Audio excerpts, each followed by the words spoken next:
ஊடக நண்பர்கள் அனைவரும் வணக்கம். இந்த படத்தில் பணியாற்றிய என்னுடைய இயக்குனர் இது முதல்ல உன்னைய பற்றி நான் சொல்லிக்கிறேன். இல்லை நான் பேசுகிறேன். இல்லை நான் பேசிக்கிறேன். இதை தம்பி, இவர் நடிகரானதே ஒரு பெரிய கதை. இவர் ஒரு நல்ல கேமராமேன். அவர் வேலையை கெடுத்தது நான் தான். இல்லாட்டி இன்னைக்கு இவர் ஆஸ்கார் அவளுக்கான படங்கள் எல்லாம் ஒரு ஒளிப்பதிவு பண்ணியிருப்பாரு. அது நீ நல்லதுன்னு ஃபீல் பண்ணுறியா கெட்டதுன்னு ஃபீல் பண்ணுறியா? ஏதோ ஒன்று நடந்துருச்சா. எங்கள் ஊருக்கு பக்கத்து ஊர், ஒரே ஊருக்காரங்க. ஆனால் இவர் சினிமாவில் பாரதிதாசார் யூனிட்டில் உள்ளே இருந்தார். நான் பாரதிதாசார் யூனிட்டோட வெளியிலேருந்து பார்க்குறாள். அங்கே வெளியிலேருந்து படம் பார்க்கும்போது எனக்கு திடீர்னு ஒரு கேரக்டர் மட்டும் இடையில ஒரு டைலாக் பேசிட்டு போவோம். ஆனால் இந்த குரல் வித்தியாசமாக இருக்கேன் அப்படின்னு பார்ப்பேன். வேதம் போகுது இல்லைன்னா ஏய் அப்படின்னு சொல்லி ஒரு டைலாக், அந்த டைலாக்லாம் நான் நடிச்சு காமிப்பேன். இந்த டைலாக் அருமையாக ஒருத்தர் பேசியிருந்தார் அப்படின்னு. ஆனால் நான் படம் பண்ணும்போது அவரை பற்றி விசாரிக்கும் போது அப்போ தான் சொல்கிறாங்க, அவர் இளவரசுப்பா, நம்ம மலைச்சாமி ஐயாரில் அவர் பையன் எம்எல்ஏ, அப்பா எம்எல்ஏ சாணிப்பட்டி. ஆட இவர் நம்ம ஊருக்காரர் அப்படின்னா அப்படின்னு அவரை பிடிச்சி இவரை கொண்டு பொற்காலம் படத்தில் ஃபர்ஸ்ட் ஒரு பெரிய கேரக்டர் இல்லைன்னு, பெரிய கேரக்டர். ஆமாம் பெரிய கேரக்டர். சொல்ல மாட்டேன், இன்னும் திறக்கவே இல்லையே. அப்போ இருந்து இப்போ வரைக்கும் என்னோட எல்லா படங்கள்லையும் ஏதாவது ஒரு கேரக்டரில் இளவரசன், விஜயகுமார் சார் இவங்கெல்லாம் இருந்தால் எனக்கு ரொம்ப ஹாப்பியாக ஃபீல் பண்ணுவேன். அப்படி ஒரு கேரக்டர்ஸ் இவங்களோட எனக்கு பந்தம்.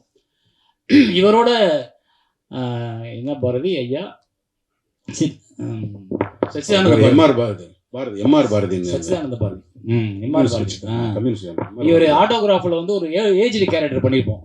இவரோட ஏஜ்டி கேரக்டர் நான் போகும்போது குதிரை வண்டியிலேருந்து இறங்கி போகும்போது அவர் முதல்ல குசு போடுவார், அப்புறம் பெஞ்சமின் போடுவார். அந்த சீனுக்கு நடித்தது சித்தானந்த பாரதின்னு ஒருத்தர். அவர் கம்யூனிஸ்டுக்காரு, இங்கே தும்பப்படிக்காரு.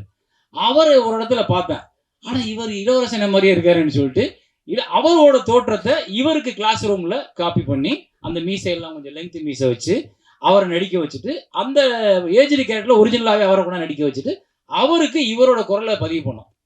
அந்த ஏஜ்டு அவர் பேசியிருப்பார். ஸோ அந்த படத்துக்காக மெனக்கட்டதில் எல்லாரோட பங்கும் நிறைய இருக்கும். ஒவ்வொருத்தரும் எங்கேயோ ஒரு இடத்துல தன்னோட ஒவ்வொரு இன்புட் கொடுத்துருப்பாங்க. ஸோ டப்பிங் பண்ண விஷயங்களே ரொம்ப பெரிய கதை. இன்னைக்கு டப்பிங்க்கு நிறைய ஃபெசிலிட்டிஸ் வந்துருச்சு. ஒருத்தர் குரலுக்கு ஒரு சாம்பிள் கொடுத்தோம்னா ஏஐயே முழுசாக பண்ணிடும்.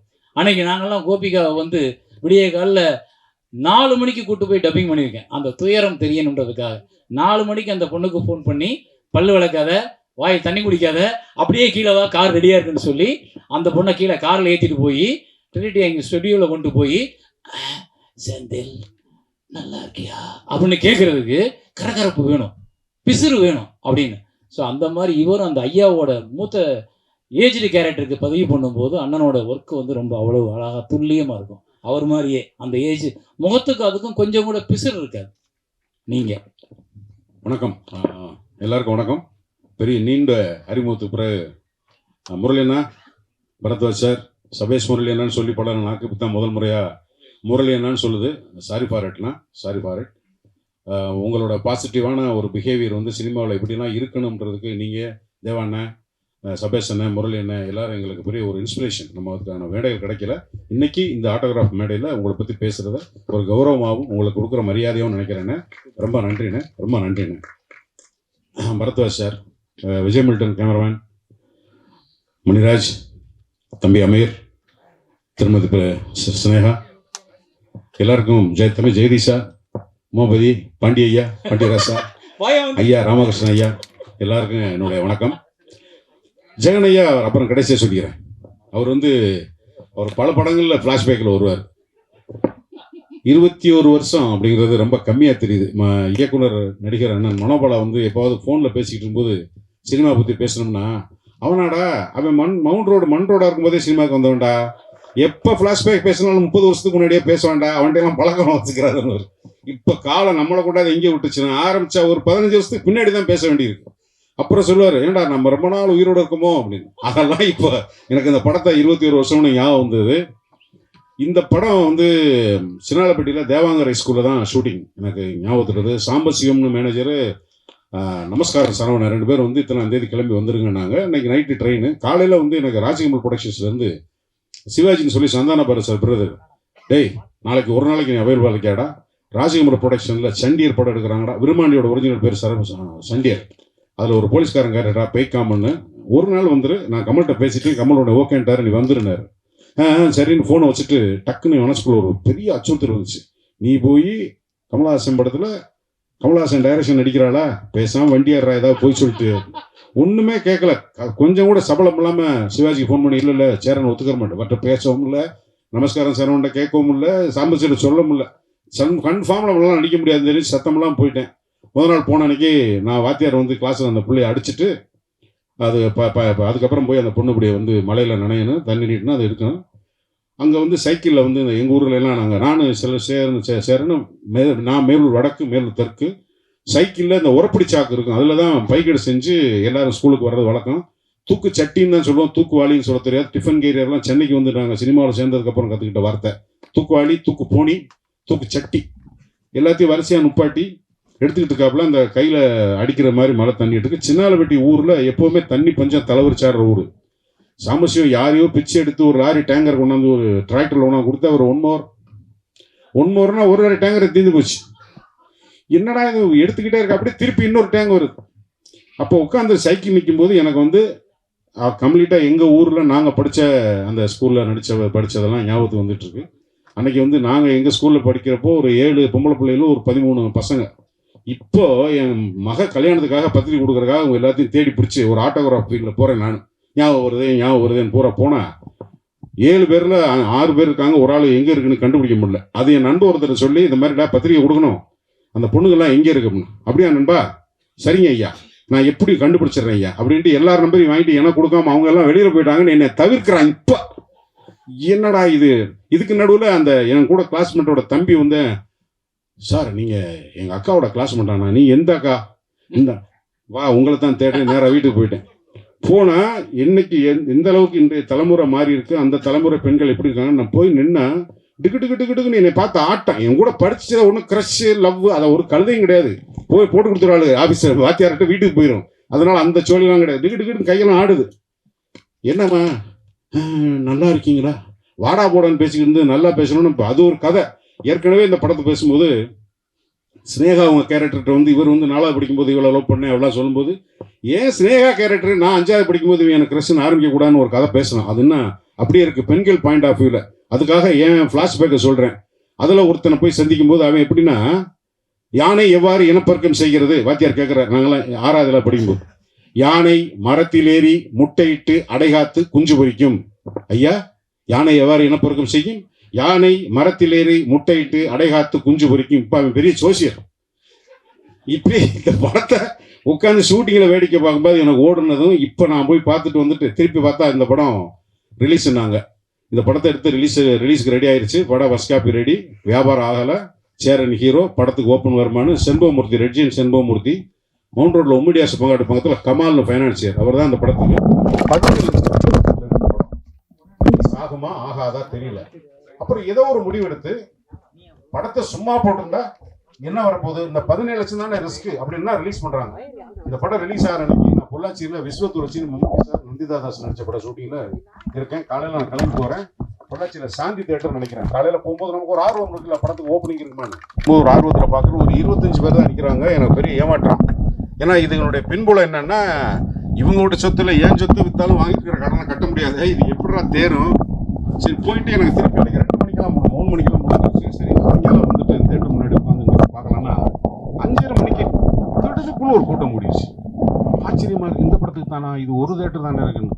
செகண்ட் ஷோக்கு அடிதடி சண்டை. ஒரு படம் ஒரு ஷோல எப்படி எல்லாருக்கும் தெரிஞ்சது, அது எப்படி எல்லாரும் போய் லெட்டர் போட்டது மாதிரி வந்தாங்கன்னா அவ்வளோ பெரிய கனெக்ட் இருந்திருக்கு. இவங்களை பற்றி இவங்க தங்கச்சியாக போடலாமா அப்படித்தான் தோணும்.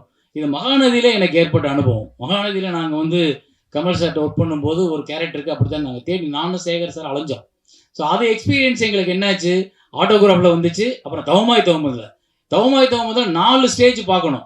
அதுக்கு நாங்கள் மச்சமெல்லாம் வச்சு ஒவ்வொருத்தரையும் கண்டுபிடிச்சி நம்ம ஆஃபீஸில் அவ்வளவு இது நடக்கும். ஸோ நான் இப்போ இதில் கலந்துக்கிட்டவங்க எல்லாத்தையும் பற்றி பேசும்போது நான் மட்டும் இல்லாமல் என்னோட உதவி இயக்குநர்கள் கூட இருந்தால் நல்லா இருக்குன்னு நினைக்கிறேன். கொஞ்சம் வாங்கல எல்லாரும், உதவி இயக்குநர்களும் வந்துடுவாங்கப்பா, வாங்க. ராமகிருஷ்ணன் கடைசியில் தான் வருவான், வா.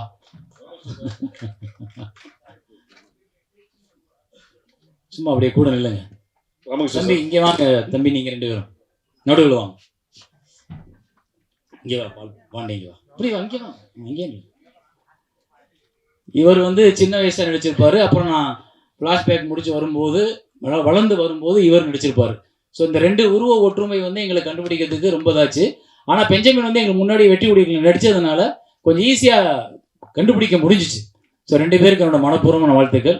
பெஞ்சமின் வந்து ஆமாம் அதை செய்யக்கூடாது, ஏன் இந்தாங்க இது உங்களுக்கான கிஃப்ட். இப்போ பேர வரமாட்டீங்க கீழே. சரி நீங்கள் பேசு.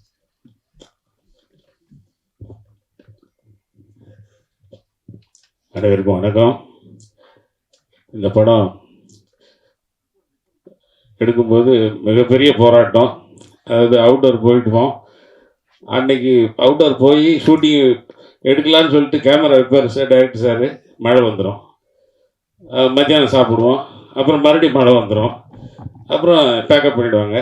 இப்படியே 1 நாள் 2 நாள் இல்லைங்க, கிட்டத்தட்ட ஒரு 100 பேருக்கு மேலே லாட்ஜில் தங்க வச்சு 3 நாள் சாப்பாடு போட்டு அவங்களுக்கு சம்பளத்தை கொடுத்து தினம் மழை விடாமல் நாளைக்கு எடுத்துடலாம் சொல்லி விடாமல் தொடர்ந்து டைரக்டர் வந்து போராடி கடனை உடனே வாங்கி எடுத்தார்.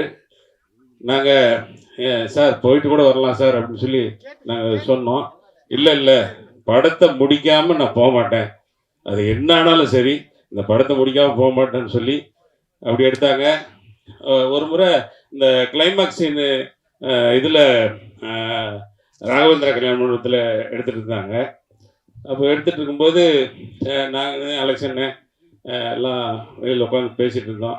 அப்போ பாண்டியண்ணன் உமாபதி எல்லாம் வந்து ஏன் வெளியில் உட்காந்துருக்கீங்க, உள்ளே இல்லை ஐயா வெளியில் உட்காந்துருக்காரு, சாரோட அப்பா வெளியில் படிக்கட்டில் உட்காந்துட்டு இருந்தார். சரி அவர்கிட்ட பேசலான்னு போகிறோம் அப்படின்னு. சரி பேசி உள்ளே வாங்க, டைரக்டர் பார்த்து திட்டுவார் அப்படின்னு சொல்லிட்டு உள்ளே போயிட்டாங்க. அப்போ நானும் அலெக்சாண்டரும் போயிட்டு ஐயா அங்கே உட்காந்து அழுதுட்டு இருந்தார். ஐயா என்னங்கய்யா அழுதுட்டு எங்கள் அப்பா இவங்க என்னங்கய்யா அழுதுட்டு இருக்கீங்க அப்படின்னு சொல்லி கேட்டேன். தம்பி படப்பிடிப்பு நடந்துட்டுருக்கு, கரண்ட் பில் கூட கட்டுறதுக்கு காசு இல்லைன்னு சொல்லி ரொம்ப கஷ்டப்பட்டு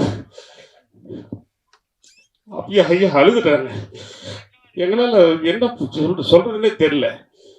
ஐயா கவலைப்படாதீங்கய்யா, இந்த கஷ்டம்லாம் கண்டிப்பாக இந்த படம் ரிலீஸ் ஆகும்போது மிகப்பெரிய வெற்றியாக இருக்கும் அப்படின்னு சொல்லி, அதான் அதை பார்க்கறதுக்கு நான் இருப்பேனா இல்லையான்னு தெரிலப்பா அப்படின்னு சொல்லி அழுதார். சின்ன பிள்ளை மாதிரி அழுதாருங்க. படிக்கட்டில் உட்காந்துக்கிட்டேன். அப்புறம் நாங்கள் தான் உள்ளே கூப்பிட்டு போயிட்டு உட்காரு. ஊர்லேருந்து வந்தாங்க.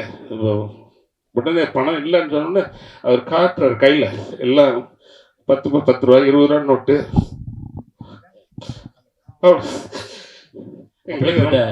அப்படிப்பட்ட எங்கள் அப்பா தான் போய் அந்த ஆடோகிராஃபுக்கு தேசியவருக்கு வாங்கினார். அதனால அவர் அதில் சந்தோஷப்பட்டிருப்பார். சரியா? அழகு கூடாது. அந்த மாதிரி இன்னொரு இது மல்லிகா வீட்டுக்கு நானும் சாரும் போவோம். இந்த மல்லிகா வீட்டுக்கு அதான் ஆட்டோகிராஃப் படத்தில் அப்படி சொல்லுங்க. நீங்கள் வாட்டு கிடையாது, மல்லிகா வீட்டுக்கு நானும் சாரும் போகணும்.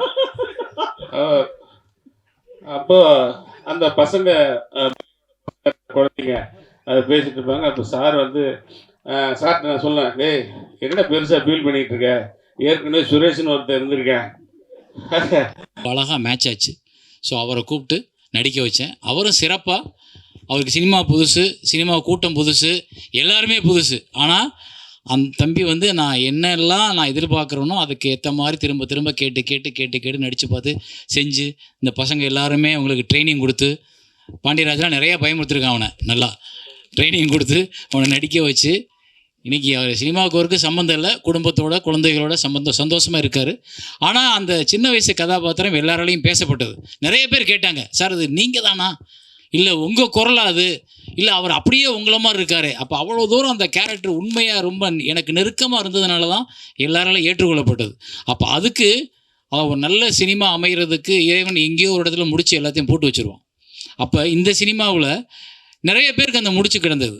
ஈவன் கோமகன் கூட அவர் எங்கேயோ ஒரு இடத்துல ஒரு சாதாரண இசைக்கு குழு வச்சுக்கிட்டு ரொம்ப வாழ்க்கைக்கே சர்வைவலுக்கே கஷ்டப்படுற ஒருத்தர். அவர் இந்த படத்தில் வந்தார். பார்த்தா அந்த குழு மொத்தமும் இந்த உலகத்தை சுற்றிருச்சு. அது அமையுது. அப்படி ஒரு ஒரு ஒரு ஒரு லைஃப் ஒன்று ஒருத்தருக்கு கிடைக்கும். அது மாதிரி ஒன்று எனக்கு அந்த கேரக்டர் உயிரோட்டமாக அமைகிறதுக்கு இவர் கிடைச்சார். அதனால தான் எனக்கு இப்போது அவரை கண்டிப்பாக கூப்பிடணும்னு தோணுச்சு. சேலத்துலேருந்து இதுக்காக வந்திருக்காரு. ரொம்ப மகிழ்ச்சி நீங்கள் வந்தது. நன்றி. அனைவருக்கும் வணக்கம்.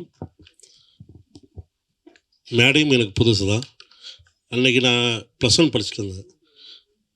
அப்போ விளம்பரத்தில் இது மாதிரி சின்ன வயசு சேர நடிக்கிறதுக்காக வாய்ப்புக்காக ஒரு பேப்பர் விளம்பரம் பார்த்துட்டு தான் நான் ஃபோட்டோ அனுப்பிச்சிருந்தேன். சும்மா யதார்த்தமாக அனுப்பிச்சிருந்தேன். அப்போ நான் அறிவொளி இயக்கத்தில் நடிச்சிட்டு இருந்தேன் ஒரு தெருவில்.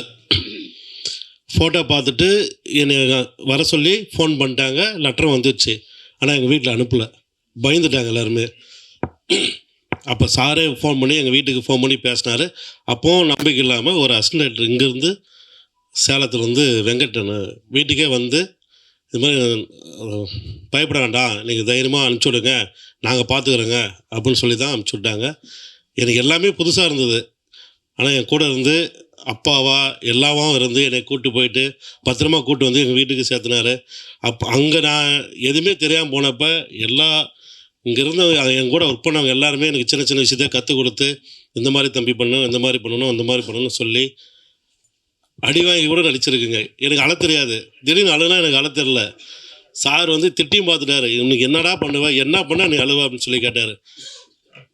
ஏன்னா நம்ம ஊரில் எதுவும் அந்த மாதிரி பண்ணதில்லை, செஞ்சதில்லை. அப்போ சார் சரி உனக்கு அடித்தாவது அழுக வருமானு. அப்போ கூட எனக்கு அழுக வரல. அந்த கிளீசர் நிறையா போட்டு பார்த்து கூட எனக்கு அழுக வராமல் எப்படியோ கஷ்டப்பட்டு அந்த சீன் நடிக்கிறது மட்டும் காலையிலேருந்து மதியம் வரைக்கும் நான் ரொம்ப கஷ்டப்பட்டேன். அந்த சீன் மட்டும்தான்.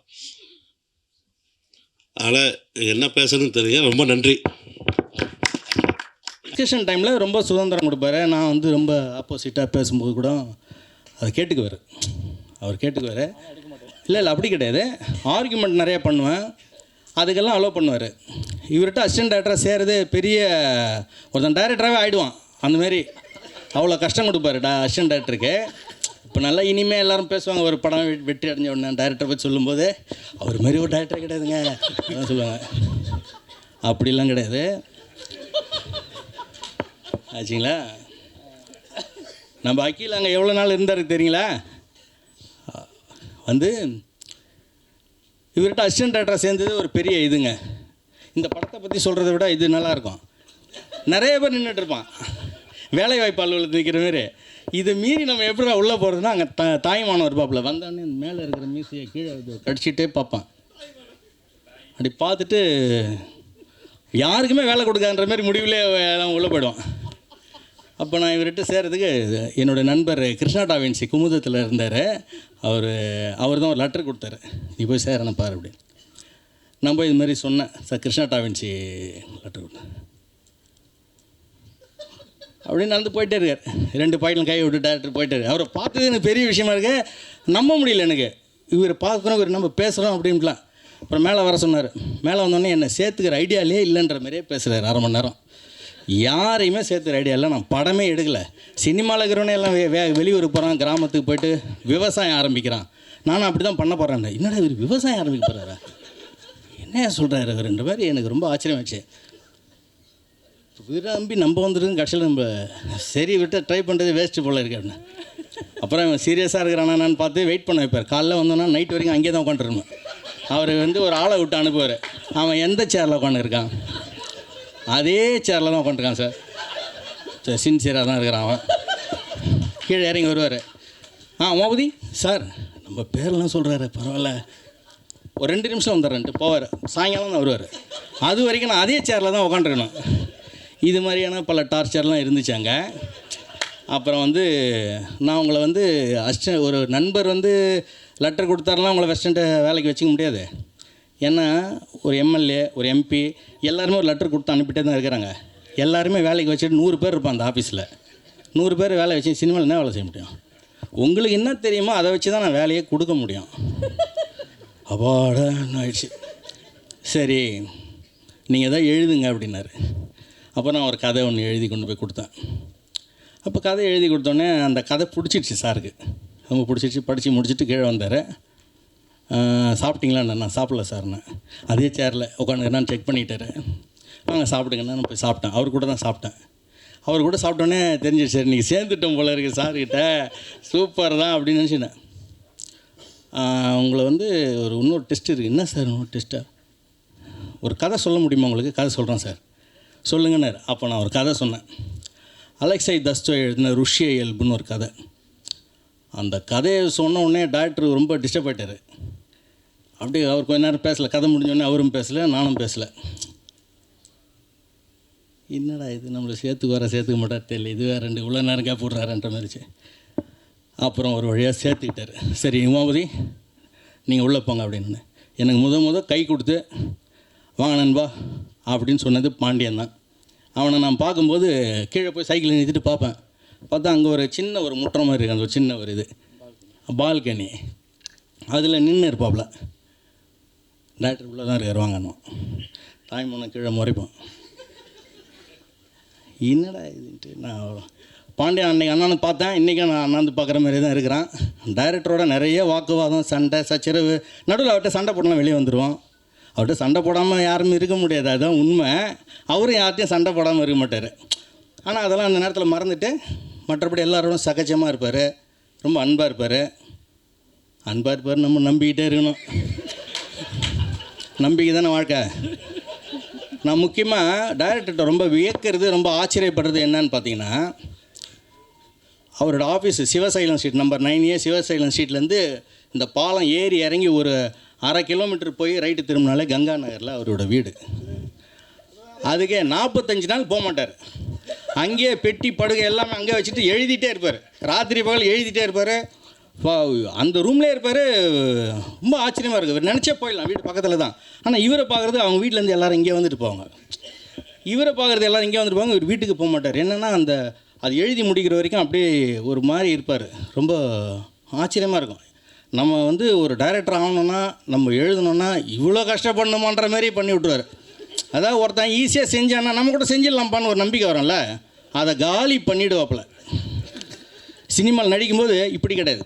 இன்னும் நான் எதிர்பார்க்குறது வேறன்ட்டு சொல்லி அவனுக்கு நம்ம ஊருக்கு போயிடலாம் போலதுன்ற மாதிரி அந்த நம்பிக்கை காலி பண்ணுவார். எல்லாமே பண்ணுவார். அரங்கத்தில் இருக்கும் அனைவருக்கும் இறைவன் புறத்திலிருந்து சாந்தியும் சமாதானம் உண்டாகட்டும். ஒரு அருமையான நிகழ்ச்சி. வந்து உட்கார்ந்ததுலேருந்து இப்போ வரைக்கும் சிரிச்சுக்கிட்டே இருக்கேன். கட்டுப்படுத்த முடியாத சிரிப்பு. ஆட்டோகிராஃப்ன்ற திரைப்படமே ஒரு மனிதனுடைய வாழ்க்கையில் பழைய நினைவுகளை பற்றி சொல்கிற கதை. ஆனால் அந்த திரைப்படத்தை 21 வருஷம் கழித்து பேசும்போது அந்த திரைப்படம் பற்றிய நினைவுகளை இங்கே நிறைய பேசிகிட்டு இருக்காங்க. அதில் சேரனுக்கும் எனக்குமான உறவு அப்படின்னா, நான் கிட்டத்தட்ட 1 மணி நேரத்துக்கு மேலே ஆயிரும். அதுக்கு இன்றைக்கி சாத்தியம் இல்லை. இன்னொரு விழாவில் சேரனுக்கான விழாவில் நிச்சயமாக சொல்லணும். ஏன்னா சேரனை நான் அப்படி பார்த்து ஒவ்வொரு கட்டத்தில் பார்த்துருக்கேன். ஒரு சில நிகழ்வுகளை மட்டும் சொல்லி முடிச்சுக்கிறேன். சேரனுடைய உதவி இயக்குநர்கள் முதல்ல வந்து நின்னாங்க இல்லையா, அவங்க எல்லாரையுமே எனக்கு தெரியும். உமாபதி, ஜெகதீஷ், ராம்கி, பாண்டி, இப்படி எல்லாரையுமே எனக்கு தெரியும். நீங்கள் உமாபதி பேசும்போது நீங்கள் ரொம்ப ரசித்து கேட்டீங்க. உமாபதியை பேச விட்டீங்கன்னா இன்னும் ஒரு 5 மணி நேரம் சேரன் பற்றி இன்டர்வல் இல்லாமல் பேசுவாங்க.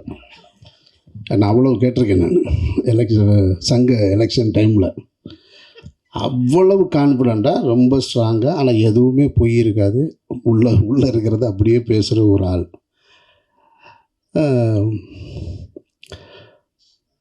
அவங்க எல்லாருமே வந்து சேரனை பற்றி நிறைய சொல்லும்போது, இவங்க நான் திரைக்கு வருவதற்கு முன்னால் ஒரு இயக்குனராக, ஒரு ஜெயிச்ச இயக்குனராக இருக்கார்.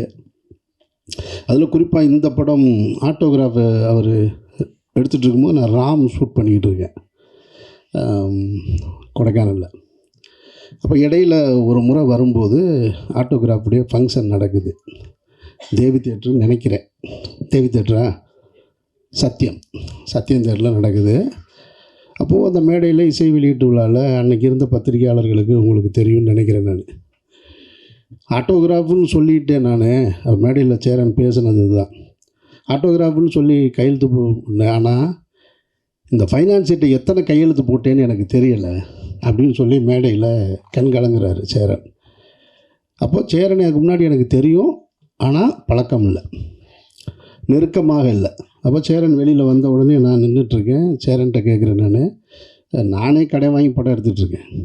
நான் 50,000 25,000 30,000 வாங்கி படம் எடுத்துக்கிட்டு இருந்த டைம். அந்த டைமில் சேரன்கிட்ட வந்து கேட்குறேன், நான் வேணா ஒரு 1,00,000 ரெடி பண்ணி தரட்டுமா உங்களுக்கு அப்படின்னு. இல்லை அதெல்லாம் பார்த்துக்கலாம் அப்படின்ட்டார். ஸ்நேகன் தான் எனக்கு அறிமுகப்படுத்தி வச்சது. அப்போ ஸ்நேகன்ட்டு சொன்னோடனே இல்லை அதெல்லாம் பார்த்துக்கலாம் பண்ணிக்கலான்னார்.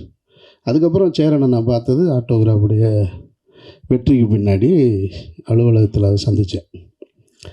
அதுக்கு பின்னாடி அந்த இயக்குனர்கள், உதவி இயக்குனர்கள் ஜெகதீஷ் உள்பட எல்லாருமே எங்கிட்ட நெருக்கமாயிட்டாங்க. இப்போ ஆரி தொடங்கி ஜெகதீஷ், உமாபதி, ராம்கி, பாண்டியராஜன் தன்னுடைய மெரினாவை பண்ணும்போது முதல்ல வந்து அந்த வணக்கம் வாழ வைக்கும் சென்னைன்னு ஒரு பாட்டு ஒன்று ப்ரொமோ பாட்டு ஷூட் பண்ணுறதுக்கு என்கிட்ட வந்து என் வீட்டில் வந்து ஆனால் நீங்கள் வந்து அது 2 ஷாட்டு நடித்து கொடுக்கணும் அப்படின்னாரு. அப்புறம் வீட்டுக்கு பக்கத்தில் வந்து ஒரு ஆட்டோவை எடுத்துகிட்டு அதை போய் எடுத்து அதை நடித்து கொடுத்துட்டு வந்தோம். இப்போ சேரனுக்கு என்னென்னா அவருடைய உதவி இயக்குனர்கள் பூராமே என்னோடு பழகிக்கிட்டே இருக்காங்க. அதில் கொஞ்சம் டென்ஷன் ஆவார் அவர். இந்த ஆரம்பிச்சிட்டாப்பில் பாருங்க உமாபதி, ஏன்னா அந்த கதை பூரா அவருக்கு தெரியும். ஸ்நேகனும் என்கிட்ட வந்துட்டாப்புல, ஆரியும் வந்துட்டாப்புல. அங்கே போனாலே என்ன பூரா அங்கே போயிட்டீங்க, என்ன அங்கே எல்லாருமே அங்கே இருக்கீங்க அப்படின்னு கேட்டுகிட்டே இருப்பார் சேரனு. அதில் பாதி உதவி இயக்குனர்கள் அவர் வெளியில் போனதுக்கு காரணம் வந்து ஒவ்வொரு படத்தில் ஏதாவது ஒரு ஹீரோயினாக இருக்கும். நீங்கள் உடனே தப்பாக எடுத்துக்காங்க, ஏதாவது ஒரு பிரச்சனை இருக்கும். யார் கேட்டாலும் ஒரு கதை சொல்லிக்கிட்டே இருப்பாங்க. ராமன் தேடிய சீதையில் ஜெகனுக்கு ஒரு கதை இருக்கும். அவன் சொல்லுவான் என்கிட்ட, அண்ணன் என்ன நடந்துச்சு தெரியுமா அப்படின்னு. எல்லா கதையும் இங்கே வந்து இறக்கி வச்சுட்டு போகிறீங்க. அவர் எப்போ பார்த்தாலும் என்னை கோச்சிக்கிடுவார். ஸ்நேகன் அங்கே போனால் என்ன அங்கே போய்ட்டு தான் இங்கே வர்றீங்களான்னு கேட்பாருன்னு. சேரன் பொதுவாக வந்து பெண்களை நல்லா பார்த்துப்பார், அதில் வந்து எந்த டவுட்டும் கிடையாது. நீங்கள் இப்போ கூட கவனிச்சிங்கன்னா ஸ்நேகா மேடத்துக்கு அவர் தான் தண்ணி பாட்டு எடுத்து திறந்து கொடுத்தாரு. அதான் நான் தப்பு, ஐயோ நீங்கள் நான் அடுத்து முடிச்சிடுறேன். ஏன்னு சொல்கிறேன், இந்த குற்றச்சாட்டு அவர்கிட்ட அவங்க உதவி இயக்குனர்கிட்ட இருந்துக்கிட்டே இருக்கும். ஆனால் நான் அதுக்கு காரணம் என்ன நினைக்கிறேன்னா, சேரன் நிறைய அக்கா தங்கச்சிகளோட அதிகம் பழகின ஒரு ஆள். அவர் வந்து நிறைய உறவுகள் வந்து அண்ணன் தம்பி அதிகம் கிடையாது, அவங்க வீட்டு உறவுகள் அக்கா தங்கச்சிகளோட அதிகம் பழகினது.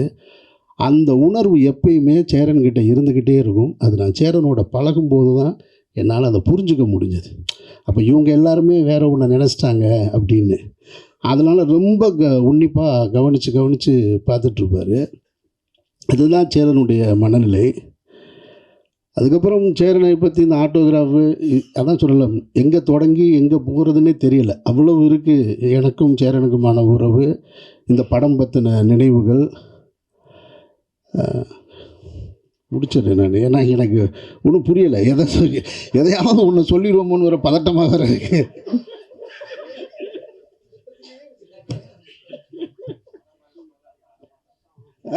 என்ன ஜெகதீஷ்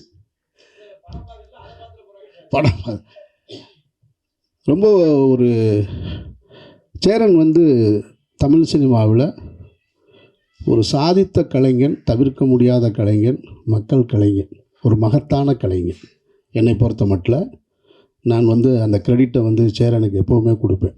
சேரன் அலுவலகத்துக்கு போனால் சேரனுக்கு பின்னாடி இருக்க விருதுகளை பார்க்கும் பொழுது பொறாமையாக இருக்கும். அத்தனை தேசிய விருதுகள், அத்தனை மாநில அரசு விருதுகள், ஃபிலிம்ஃபேர் அவார்டு. பாலச்சந்தர் சாருக்கு பிறகு நான் அதிகமாக விருதுகளை பார்த்தது சேரனுடைய அலுவலகத்தில் தான். இங்கே ராம்கி பேசும்போது சொன்னாப்புல பைக் வாங்கி தரேன்னு சொல்லிட்டு வாங்கி தரலன்னு. அது அவருடைய கதை. ஜெகன் ஒரு கதை சொல்லிட்டு போனால், ஜெகதீஷ் ஒரு கதை சொன்னார். இப்படி ஒவ்வொருத்தருக்கு ஒரு கதை இருக்கு இல்லையா? ஆனால் அந்த அடையாளம் இருக்குல்ல, அந்த உதவி இயக்குனருக்கான அடையாளம். அவருக்காவது உதவி இயக்குனர்னு பேர் போட்டார், பைக் வாங்கி கொடுக்கல. அது எதுக்கு சொன்னாரா, உண்மையிலேயே சீரியஸாக சொன்னாரா என்னன்னெலாம் தெரியாது. ஆனால் நானெல்லாம் உதவி இயக்குனராக வேலை செய்யும்போது ஒரு படம் முழுக்க வேலை செஞ்சுட்டு அந்த படத்தில் பேரே இல்லை. அப்போ எப்படி இருந்திருக்குன்னு யோசிச்சு பாருங்க. பேரே இல்லை. அப்போ அப்படியே இப்படி வேகம் இருக்குது. ஒரு படம் பூரா வேலை செஞ்சுருக்கோம், படம் முடிஞ்சு வந்து வேகமாக போய் தேட்டரில் போய் படம் முடியும் போது டைரக்டருக்கும் உதவி இயக்குனருக்கும் சண்டை வர்றது சகஜம் தானே. அப்படி சண்டையாகி போயிட்டு வெளியே வந்து பார்த்தா படம் ரிலீஸ் ஆகி தேட்டரில் போய் உட்காந்தா பேர் இல்லை, பயங்கர அதிர்ச்சியில் இருக்குது. ஆனாலும் அதை நான் குறையாக எடுத்துக்க முடியாது. காரணம் என்னென்னா, நான் ஒர்க் பண்ண ஒரு இயக்குனர் இருக்கார் இல்லையா, அவர் ஒரு சினிமா பண்ணார். அவர்கிட்டருந்து நான் ஒன்று கற்றுக்கிட்டேன். நான் வேறு ஒரு கமர்ஷியல் சினிமா இயக்குனரோடு இருந்திருந்தால் எனக்கு அவருடைய தாக்கம் தான் வந்திருக்கும். ஆனால் அந்த இயக்குனருடைய தாக்கம் தான் எனக்குள்ளே வந்தது. நான் அடுத்த தளத்துக்கு போக முடிஞ்சது. அப்போ அந்த பேர் வராதுக்கு காரணம் 1000 இருக்கலாம். என் மேலே கூட 100 தவறு இருந்திருக்கலாம். நானே கூட முழு காரணமாக கூட இருந்திருக்கலாம். ஆனாலும் அவர் மேலே குறை சொல்கிறதுக்கு நான் இந்த மேடையை நான் பயன்படுத்தலை. எனக்கான அடையாளத்தை கொடுத்தது அவர் தான். இன்றைக்கு வந்து பத்திரிகைகள் அன்றைய காலகட்டத்தில் பாலா, சேரன், அமீர் அப்படின்னு அந்த ஒரே வரிசையில் என்னை கொண்டு வந்து சேர்த்ததுக்கு காரணம் அந்த இயக்குனர் தான். இவருடைய திரைப்படத்தை, முதல் திரைப்படத்தை ஊரில் இருக்கும்போது பார்த்தவன் நான். அப்புறம் இவருடைய வெற்றியை பார்த்தவன் நான். இவர் இதே இந்த ஆப்போசிட்டில் இருக்கிற காவேரி ஸ்ட்ரீட்டில் நானும் பாலாவும் தங்கியிருக்கும்போது வருவார். அப்போ நான் ஒரு உதவிக்குனர் ஓரமாக நின்றுட்டுருப்பேன். நான் அப்படியே ஒரு பார்வை பார்த்துட்டு போவார். பார்க்குறதுக்கு தான் பெரிய சண்டியர் மாதிரி இருப்பார். ஆனால் அப்படிலாம் கிடையாது. ரொம்ப சாஃப்டாக நான். ஆனால் லுக்கு மட்டும் அந்த கிராஸ் பாயிண்டில் கையை விடுறது மட்டும் எப்பயுமே அப்போ இருந்து இப்போ வரைக்கும் அப்படியே தான் வச்சுருப்பார். ஒரு நம்ம சரி பெரிய டேரக்டர் 2 டேரக்டர் பேசுகிறாங்க, நான் வெளியே நின்று தம்மு போட்டு ஒரு ஓரமாக நின்றுட்டுருப்பேன். அவர் கேட்பார், என்ன ஒரு ஆள் அப்படியே நின்றுட்டே இருக்காப்புல அப்படிம்பார். அப்புறம் அவர் போய் வண்டி ஏற்றி விடுறது, இந்த வேலையெல்லாம் பார்த்துருக்கேன் நான். இவர் இப்படி ஒவ்வொரு காலகட்டத்தில் நான் பார்த்து வளர்ந்துருக்கேன் சேரனை நான்.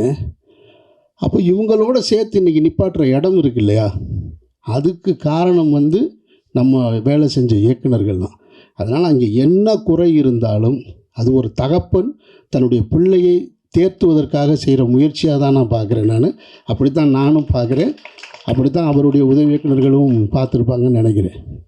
நிச்சயமாக சொல்கிறேன், ஒரு 20 வருஷத்துக்கு முன்னாடி சரி, இப்போ இங்கேருந்து இப்போ இருக்கிற இயக்குனர்களையும் சரி, சாதித்த எல்லா இயக்குனர்களையும் சரி, இப்போ பாலாவாக இருக்கட்டும், சசிகுமார், நான், எனக்கு பின்னாடி இப்போ இன்றைக்கி இருக்கிற வெற்றிமாறன், மாரி செல்வராஜ், ராம், இவங்க எல்லாரையும் ஒரே தட்டில் வச்சா கூட சேரனுடைய சாதனைக்கு பக்கத்தில் கூட போக முடியாதுன்றது மறுக்க முடியாத உண்மை.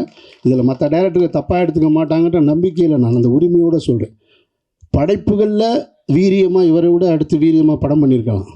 ஆனால் சேரன் தன்னுடைய அந்த கிளிப்பிங்ஸ் போட்டார் பாருங்க, இத்தனை விருதுகள், இத்தனை திரைப்படங்களில் நாயகன், இத்தனை படங்கள் தயாரித்தது, இவ்வளவுத்தையும் இந்த 30-35 வருஷத்துக்குள்ளே செஞ்சு முடிச்சிருக்கிறது சேரன்ற மாபெரும் கலைஞன். சேரனுக்கு எனக்கு நிறைய முரண்பாடு இருக்குது. சேரனுக்கு கருத்து முரண். நான் எது சொன்னாலும் அவர் கேட்க மாட்டார். இதுவரையும் கேட்டதே கிடையாது. ஆனாலும் நான் அவரை பற்றி கண்டுக்கவே மாட்டேன். நான் சொல்லிக்கிட்டே இருப்பேன், அவர் கேட்க மாட்டார்.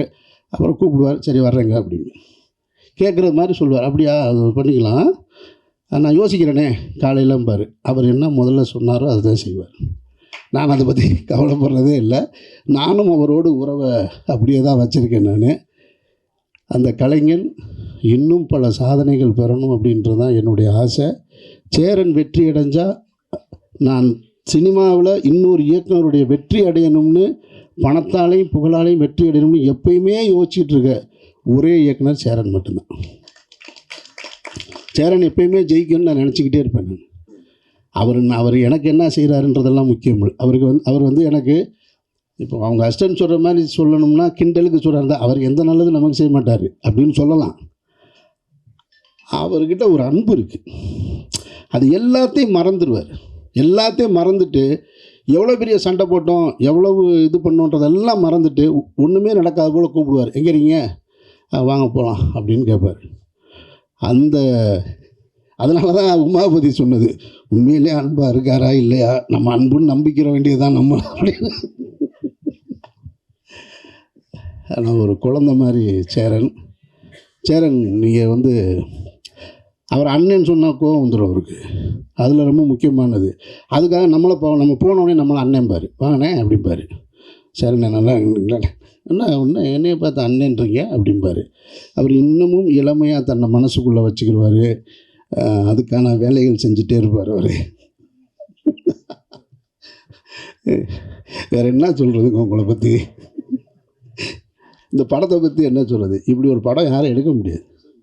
இந்த படம் தான் இப்படி இந்த படம் மாதிரி யாரும் ஒருத்தர் எடுக்கவே முடியாது. இப்போது பருத்தி வீரன் மாதிரி ஒரு படம் அல்லது வேறு படங்கள் ஏன்னா இன்னொரு இயக்குனர் படத்தை நான் சொல்ல முடியுமான்னு தெரில. அதுபோல் ஒரு படங்களை வாழ்வியலை எடுத்துடலாம். இந்த படம் எப்போ பார்த்தாலும் ஒருத்தனுக்கு தன்னுடைய கடந்த காலத்தை நினைவுபடுத்திக்கிட்டே இருக்கும். அப்படி ஒரு படைப்பு அது. நான் மதுரை அபிராமி தேட்டரில் தான் இந்த படம் பார்த்தேன். ராம் ஷெட்யூல் முடிச்சுட்டு வந்து பார்த்தேன். நான் பார்த்துட்டு பிரமிச்சு போயிட்டேன். நான் இப்படி ஒரு படத்தை எப்படி எடுக்க முடியும்? நீங்கள் உங்களுக்கு நினைவு இருக்குமான்னு தெரில, இந்த படம் தான் இன்னொரு வருஷனாக பிரேமம்னு வந்தது. மலையாளத்தில் வந்த பிரேமம் பார்த்தீங்கன்னாக்கும் அது ஆட்டோகிராஃப் தான். அது இப்பவும் நீங்கள் இந்த படத்தை இப்போ இருக்கிற ஜென்சிக்கு தகுந்த மாதிரி மாற்றி எடுத்தால் ஒரு சில்வர் ஜூப்ளி படமாக மாறும். அவ்வளவு கண்டென்ட் உள்ள ஒரு படம். அதனால் இந்த படம் சேரனுக்கு மீண்டும் ஒரு மாபெரும் வெற்றி பொருளாதார ரீதியாக கொடுக்கணும். இந்த தலைமுறைக்கு சேரன் என்ற இயக்குனர் ஒரு மகத்தான கலைஞன் தமிழ் சினிமாவில் வாழ்ந்துக்கிட்டு இருக்கான் அப்படின்றத இந்த படம் கொண்டு போய் சேர்க்கணும் அப்படின்ற அந்த பிரார்த்தனையோடு விடைபெறுகிறேன். நன்றி. உண்மையை சொல்லவா? எல்லாருக்கும் வணக்கம். பாவம், இதுக்கு முன்னால் ஒரு படம் பார்த்தீங்க, இது முடிச்சுட்டு இன்னொரு ஆடியோ லான்ச் வேறு இருக்கா? பரவாயில்ல, ஆட்டோகிராஃபில் நாங்கள் பட்ட கஷ்டத்தோட உங்களுக்கு கஷ்டம் கம்மி தான்.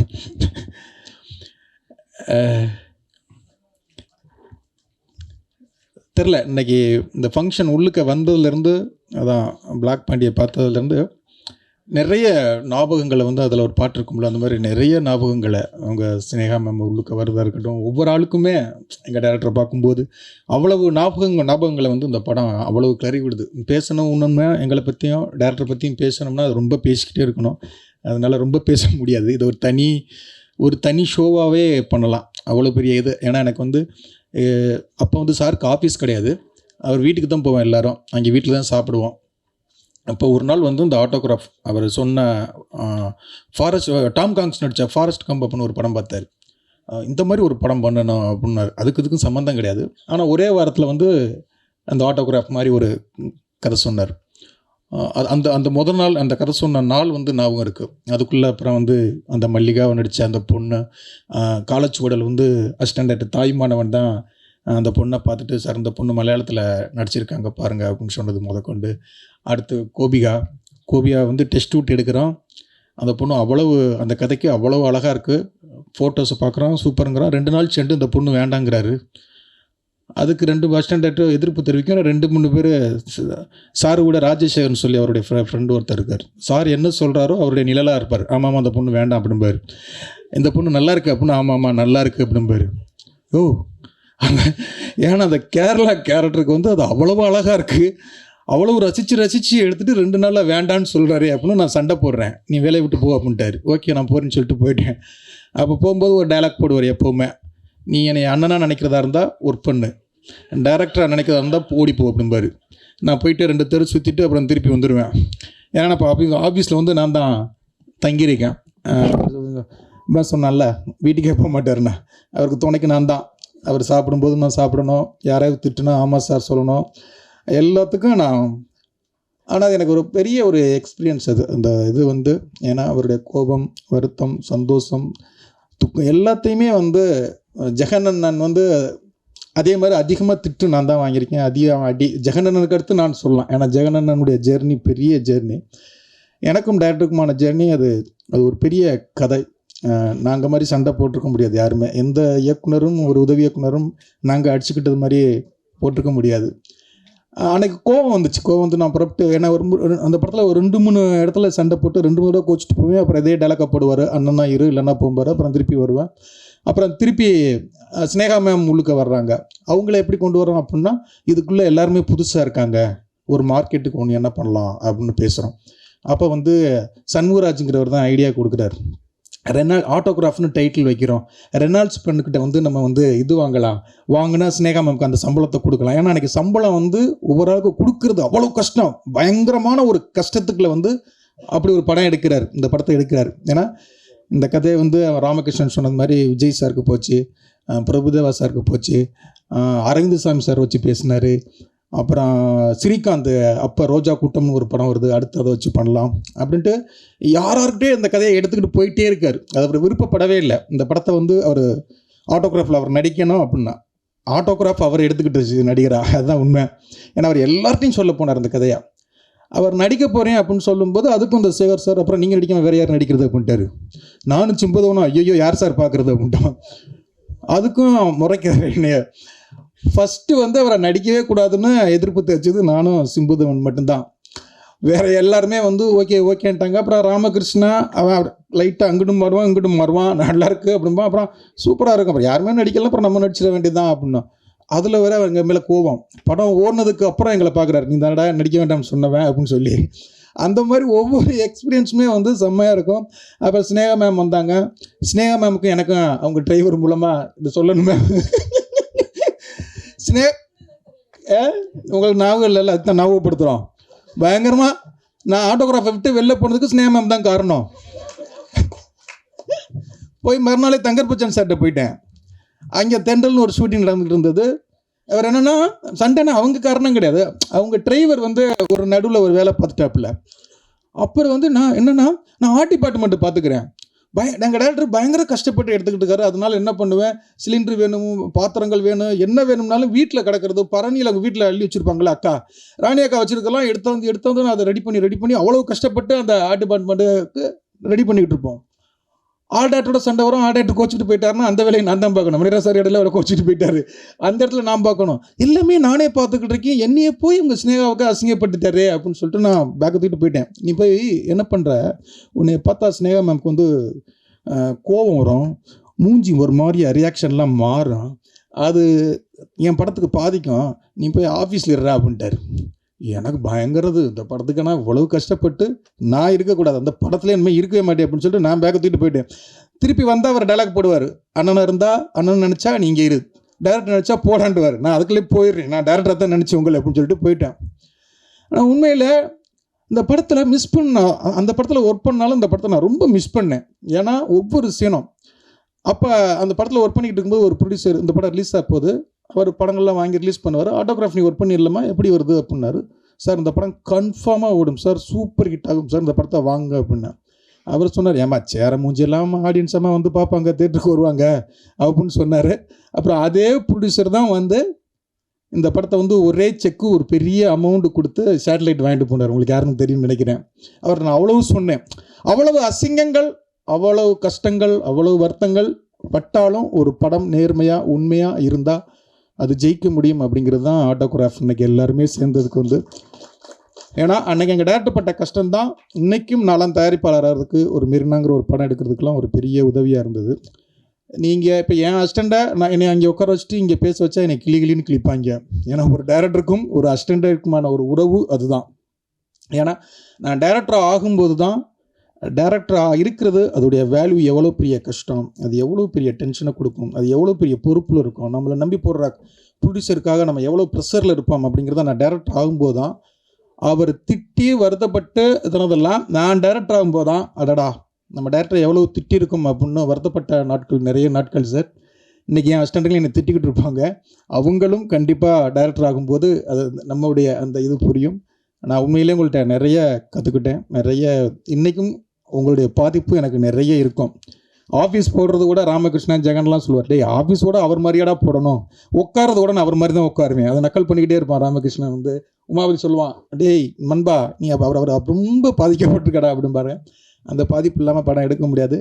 உண்மையிலே இந்த படம் வந்து ஜெகன்னா, உமாபதி, தாய்மானவன், சிம்புதேவன், ராமகிருஷ்ணன், ஜெகதீஷு நிறைய எங்களுக்கு ஒரு சொந்தங்களை கொடுத்தது. இன்றைக்கி நாங்கள் சேர்ந்து இதுவாக இருக்கிறதுக்கு இந்த படம் வந்து ரொம்ப ரொம்ப முக்கியம். எங்களுக்கு பெரிய விசிட்டிங் கார்டு இது. இந்த படத்தை பற்றி பேசணும்னா நிறைய பேசலாம். அந்த பரத்வாஜ் சார் சாங்கு அந்த பாட்டு வந்து ஃபஸ்ட்டு வந்து எல்லாம் அவங்க ஸ்னேகா மேம் போட்டிருப்போம்ல, அந்த ஒவ்வொரு பூக்களுமே சொல்கிறது அப்படிங்கிற பாட்டு வந்து ஃபஸ்ட்டு வந்து அவர் வந்து ஒரு ஃபிலிம் டைரக்டராக இருப்பார். வண்ணத்து பூச்சிகளால் கண் விழிக்க, வாய்க்காலோடு மீனோடு நான் குளிக்க அப்படின்னு வரும். அவ்வளவு மாற்றங்கள் இந்த படத்தில் பற்றி பேசலாம். அது கண்டிப்பாக அந்த படம் இன்றைக்கி உள்ள ஆடியன்ஸ் கண்டிப்பாக அதை கொண்டாடுவாங்க. இதுக்கு ஒரு பெரிய சக்ஸஸ் மீட்டு கண்டிப்பாக எங்கள் டேரக்டர் வைப்பார். அந்த சக்ஸஸ் மீட்டில் இன்னும் நிறைய பேசுவோங்கிற நம்பிக்கை எனக்கு இருக்குது. அதுக்கப்புறம் எனக்கு மெரினான்னு ஒரு படம் பண்ணும்போது ஃபஸ்ட்டு டைமாக அந்த டயத்தில் நாங்கள் தான் ஆரம்பித்தோம்னு நினைக்கிறேன். அது இதுவாக சொல்ல முடியாது. ஒரு ப்ரொமோ சாங் பண்ணோம், வணக்கம் வாழ வைக்கும் சென்னை அப்படின்னா. அதில் போய் அந்த ஃபோன் பண்ணி கேட்டேன், மேம் எனக்கு ஒரு அந்த சாங் ப்ரொமோ சாங் ஒன்று பண்ணுறதுக்கு எனக்கு பாடி கொடுக்க முடியுமா அப்படின்னு. ஐயோ உடனே வாங்க அப்படின்னு சொல்லி அவங்க வீட்டிலே வச்சு பாடி கொடுத்தாங்க. ரொம்ப தேங்க்ஸ் மேம்.